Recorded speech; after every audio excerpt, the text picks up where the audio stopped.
Programme में एक बार फिर खुशामदीद। फैसल चौधरी साहब, इनफैक्ट ये जो आप कल आपने देखा है अपोजिशन जमातों का सर जो कॉन्फ्रेंस हुई उसके बाद एलामिया गोया के एक नए मिसाक की बात की जा रही है, और फिर जो आपने भी जैसे कहा कि तहरीक तो लगता है कि अब शुरू नहीं होना, तो 5 अगस्त को जो जलसा है और उसके बाद तहरीक इंसाफ की जो एक एहतजाजी तहरीक का मुस्तकबिल, उसे आप कैसे देख रहे हैं? आप तो खैर पार्टी कैसे हैं, बट मोर इम्पॉर्टेंटली क्या हमें एक नए मिसाक की ज़रूरत है या जो पहले से मौजूद है उस पर सही मानों में अमल दरामद की ज़रूरत है? देखिए शरीफ, एक जुमला आपकी इजाज़त से, जो मौजूदा हुकूमत है वो शुगर बैरन्स या शुगर माफिया की सहूलतकार है। तो डिप्टी प्राइम मिनिस्टर जिन्होंने एक्सपोर्ट की इजाज़त दी है, तो हाशमी साहब अल्लाह करे इनको ताकत दें कि उनको पर निशाने इबरत बनाएंगे, और वो जो लोग जिनके सारे मामले हैं, जिन्होंने पैसे कमाए हैं, उनको भी निशाने इबरत बनाएं। और अपनी बारी जो अभी तक इन्होंने कुछ भी नहीं किया, तो इमरान खान साहब के ऊपर तो तख्ता मश्क बनाना एक आदत है। हैविंग सेड सो, देखिए ये जो कल एपीसी हुई है इसके 33 निकात हैं। बाय द वे मैं आपको बता दूं कि नेक्स्ट वीक शायद इसी हफ्ते में जो शुगर माफिया के ऊपर जो तरीके तफज़े आने पाकिस्तान के की तरफ से कुछ इनिशिएट किया जा रहा है, वो इनिशिएट हो जाएगा। मिसाके जमहूरियत 2008 में जो 2006 में जो किया गया, शायद ये उसकी स्पिरिट को वायलेट इन दोनों जमातों ने किया ना, जो कि उसकी सिग्नेटरी थी मेन जमातें। यानी अभी 2025 में मिसाके जमहूरियत की कोई वक़्त नहीं रह गई। उसमें जो मेन नुक्ता था वो ये था कि आप इस्टेब्लिशमेंट के मदद के बगैर जो है हुकूमत में आएंगे। तो क्या ये आज क्लेम किया जा सकता है कि ये तो नहीं हुआ? तो फिर जब एक मुआहदा वायलेट हो गया तो ख़त्म हो गया। अब ज़ाहिर है एक नया आपको मिसाक करने की ज़रूरत है, और इसमें आपको याद होगा मैंने भी 5 पॉइंट अपने दिए थे, जिसमें आइन की बहाली, जमहूरियत की बहाली, आज़ाद इलेक्शन के लिए आज़ाद इलेक्शन कमीशन, और 26वीं तरमीम में या आप रिफॉर्म्स करें जुडिशरी को पावर करने के लिए, या इसको रिवर्स करें, और फिर इस्टेब्लिशमेंट से सारी जमातें बात करें। इस वक्त किसी सियासी जमात की कोई पॉलिटिकल स्पेस नहीं है। हुकूमत कर रहे हैं लोग, लेकिन सियासत की गुंजाइश पाकिस्तान में ख़त्म हो चुकी है।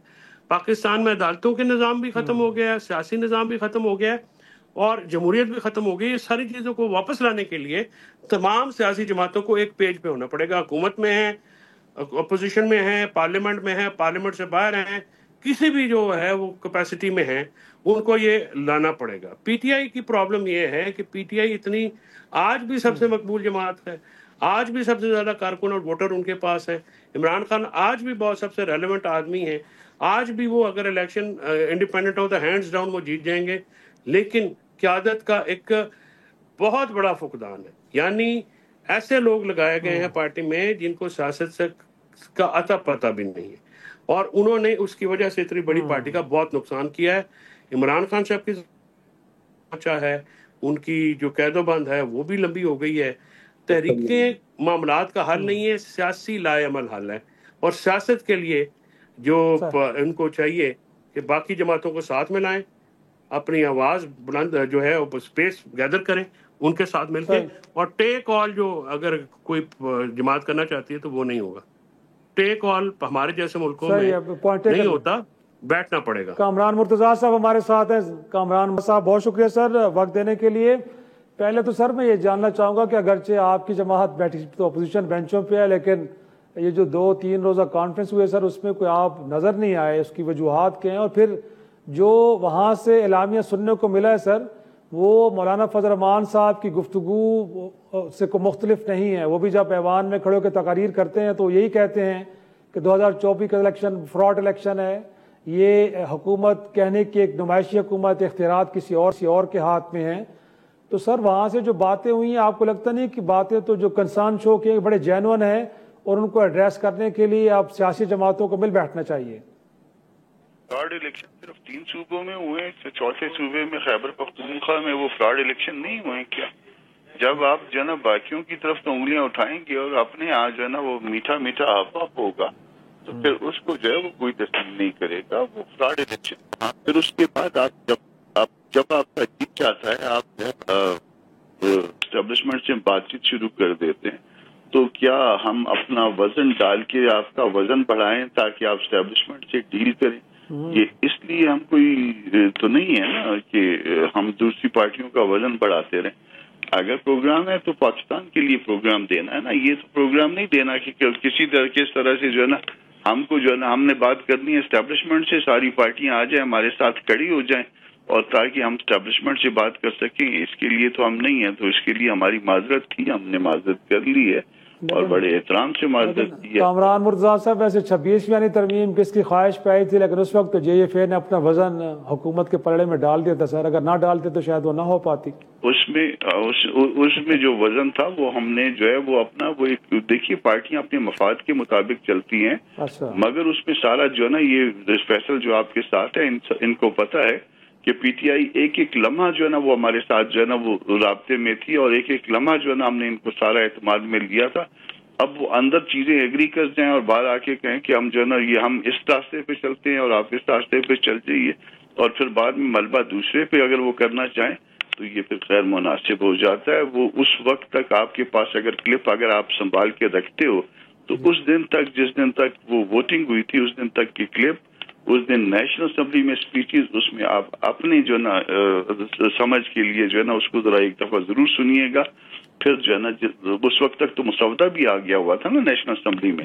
उस दिन जितनी स्पीचेस नेशनल असेंबली में हुई थी यहाँ से तो सेनेट से बाइकाट हो गया था और उधर जो नेशनल असेंबली में स्पीचेस हुई थी उसमें मौलाना के हवाले से क्या कहा गया था, डॉक्यूमेंट तो आपके सामने थे। मेरी इस बात पे बेशक बिलीव ना करिए कि मुझे जो ना अपोजिशन चैम्बर में बुलवा के ये कहा जाता रहा कि ये भी ये ठीक करवा दें, ये ठीक करवा दें, वो और मैं ठीक करवाता रहा। इवन जो ना तहरीर में कुछ था जुबानी हमने उसको ठीक करवाया।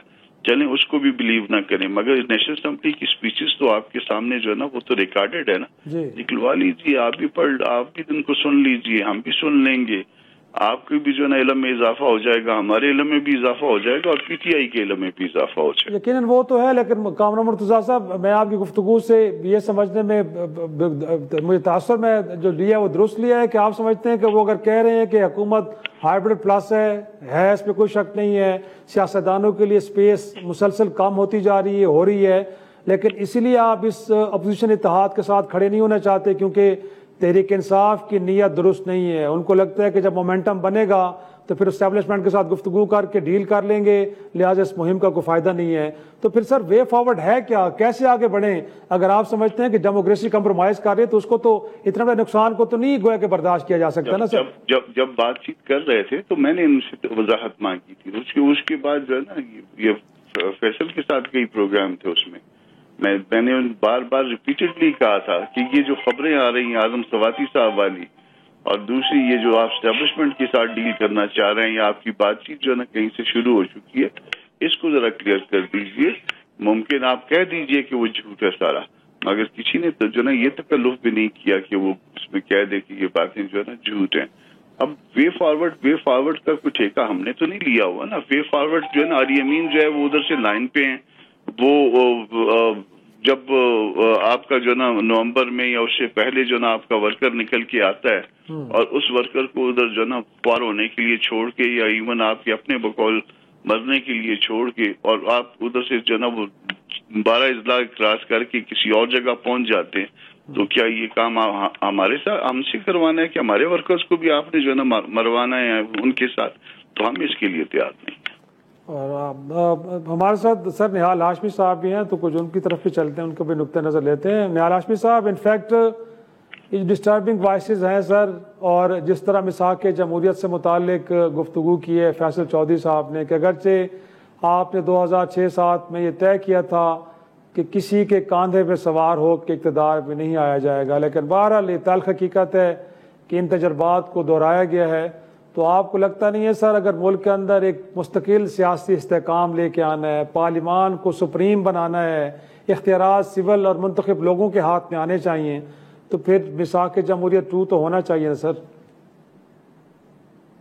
तो खान साहब मैं आपको क्या बताऊं, ये मोहम्मद नवाज शरीफ साहब का एक ट्रैक रिकॉर्ड है कि वो हमेशा वोट के जरिए से आए, वोट के तवस्सुल से आए, और ना सिर्फ खुद आए हैं बल्कि जो भी सियासी जमात किसी भी सूबे में किसी भी अवान में मेजॉरिटी क्लेम करती रही है, तो हमने उन्हें कहा कि आप आए, आकर के हुकूमत करें। जैसे 2013 में जब सिंगल लार्जेस्ट पार्टी थी पीटीआई, तो मोहम्मद नवाज शरीफ साहब ने पीटीआई को कहा कि आए आप आके गवर्नमेंट फॉर्म करें। वो कि हम वहां पे उस वक्त पीपुल्स पार्टी और जेयूआई के साथ मिलकर गवर्नमेंट फॉर्म कर सकते थे, मगर हमने ऐसा नहीं किया।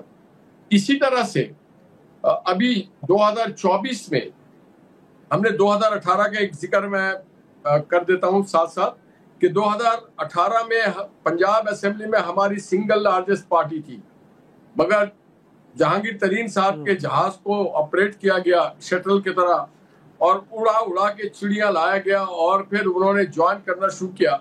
तो हमने उस वक्त भी ये बात कहा था कि देखिए जी, जिसकी सिंगल लार्जेस्ट पार्टी, और हम उस वक्त सिंगल लार्जेस्ट हम मेजोरिटी भी कायम कर चुके थे, मगर ये नहीं हुआ। उस वक्त मेरे ख्याल से फैसल साहब शायद सियासत में ना हो तो इसलिए उनको पता ना हो, मगर मैं उनको बताना चाहता हूँ कि 2018 में पंजाब की जो हुकूमत जो असेंबली थी उसमें हम सिंगल लार्जेस्ट पार्टी थे। अब 2024 में जब इलेक्शन हुआ है तो ये पीपुल्स पार्टी के चेयरमैन बिलावल भुट्टो जरदारी साहब ने इमरान पीटीआई को ही ऑफर की कि अगर आप समझते हैं कि you are the single largest party of this parliament, you may come forward and form the government. हम आपके साथ ताउन करेंगे, 10 से ताउन होगा। और उससे भी एक कदम आगे जाकर के जब खान साहब ने 2018 में अपनी गवर्नमेंट फॉर्म की, तो उस वक्त आज के वजीर आजम शहबाज शरीफ साहब ने अपनी पहली स्पीच में कहा था कि जनाब आप आए, बैठ के हम मिसाक मईशत करते हैं। और बिलावल साहब ने कहा था कि आए, कदम बढ़ाओ इमरान खान, हम तुम्हारे साथ हैं। तो हमने तो हमेशा वोट को, और आज अगर हम इख्तिदार में हैं तो हम वोटों से हैं, हमारी तारीख पीपुल्स पार्टी के वोट से हैं, बाप पार्टी के वोट से हैं। ये तो आप कह रहे हैं सर, आपके मुल्क के वज़ीर दिफा तो कुछ और कह रहे हैं। मुल्क के वज़ीर दिफा तो फरमा रहे हैं कि हाइब्रिड सिस्टम है, हाइब्रिड निज़ाम है। सर ये कोई बाहर से नहीं कहा जा रहा ना, आपके अपने लोग फरमाते हैं। तो फिर डोमेन है, मेरा अपना डोमेन है। वज़ीर दिफा साहब जो बेहतर समझते हैं वो कहते हैं, जो मैं बेहतर देख रहा हूँ, दूर से बैठ करके समझ रहा हूँ as a student of political science, तो मैं ये कह रहा हूँ कि जनाब हमारे साथ एमक्यूएम भी है, पीपुल्स पार्टी भी है, बाप पार्टी भी है, और ये सिंगल पार्टीज जो है ये मेजोरिटी कमांड करती हैं पार्लियामेंट के अंदर। अगर कोई कहता है कि ये लोग कमांड नहीं करती हैं तो फिर कौन लोग करते हैं कमांड? मैं ये समझता हूँ अगर पंजाब, सिंध और बलूचिस्तान में जो इलेक्शन है वो इलेक्शन नहीं, और केपी के इलेक्शन सारी मेरिट पे, ऐसा नहीं हो सकता है। वही इलेक्शन कमीशन था, केपी में कोई इलेक्शन कमीशन पूरे इलेक्शन के ऊपर सवाल उठ रहे, इसमें तो कोई शक नहीं। प्रोग्राम में एक छोटी सी ब्रेक था, नाज़रीन वापस आते गुफ्तगू के सिलसिले को आगे बढ़ाएंगे।